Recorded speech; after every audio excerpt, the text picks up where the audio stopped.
It's a move that overturns a 30-year ban on nuclear trade with India and marks a major shift in U.S. policy. Legislators in Washington have given the green light to a deal that allows foreign businesses to sell nuclear fuel, technology and reactors to India in exchange for UN inspections of its civilian plants. But India has never signed the non-proliferation treaty, and critics say the move will spark a regional arms race. Stephanie Decker reports. The bill having attained 60 votes in the affirmative, the bill is passed. It was the news President George Bush had been waiting for. The U.S. Senate voting to overturn a 3-decade ban on nuclear trade with India. It concludes an aggressive 3-year campaign by the Bush administration to secure the deal. It's seen as a rare foreign policy triumph for the president in his final months in office. But the deal is not without controversy. India refuses to sign the non-proliferation treaty, which is designed to prevent the spread of nuclear weapons. Some say this is for defensive purposes. India cannot give up its weapons because it is situated between two countries which are nuclear weapon powers, China and Pakistan. But despite this argument, there is still a fear it could abuse the civilian technology for military use. We have said to India with this agreement, you can misuse American nuclear technology and secretly develop nuclear weapons. That's what they did. You can test those weapons. That's what they did. You can build a nuclear arsenal in defiance of the United Nations resolutions and international sanctions. And after testing, 10 years later, all will be forgiven and you'll be welcomed into the club of nuclear powers without ever having signed the non-proliferation treaty.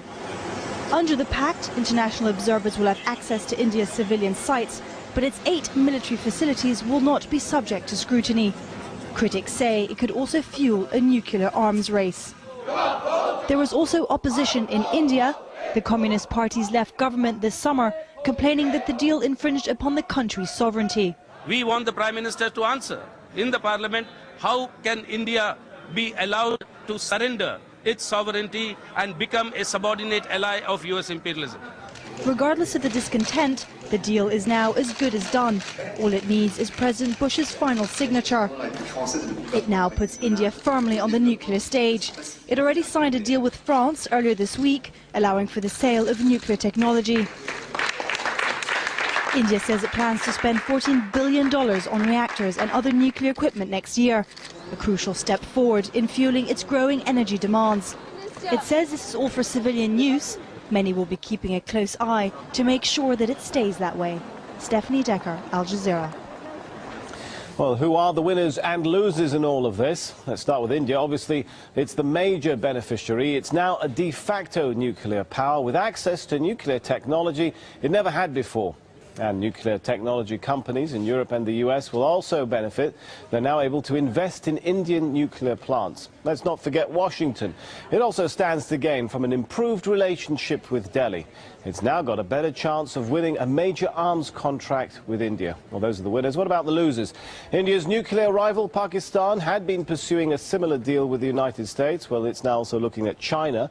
And the deal is bad news for China itself, with the US now seen to be reasserting its influence in Asia.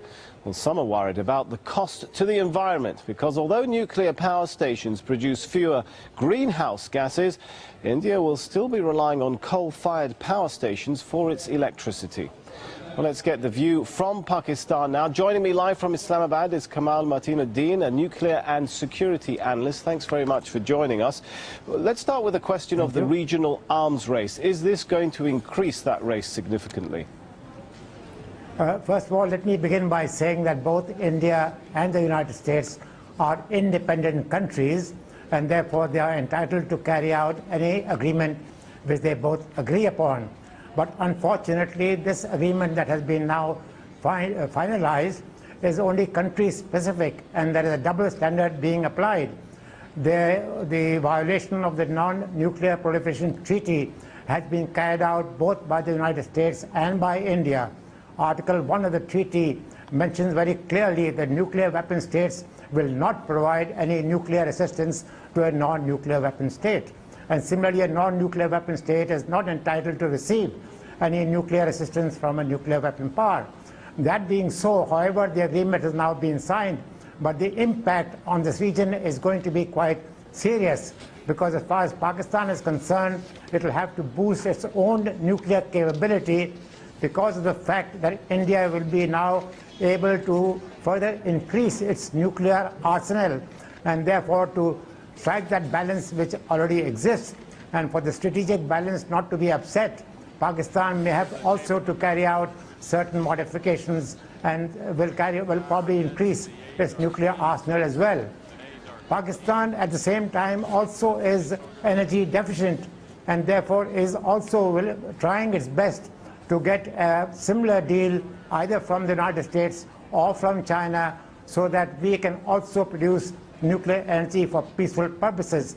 So therefore, I think the United States and the international community must look at this from the point of view that both India and Pakistan need nuclear energy for civilian purposes, and also if this deal is only for India, then there will be a certain imbalance in the nuclear deterrence capability that exists today. Right. Well, it doesn't look very likely, does it, that Pakistan will get the same sort of deal with the United States as India has just secured. How will Islamabad react to such a possibility or scenario?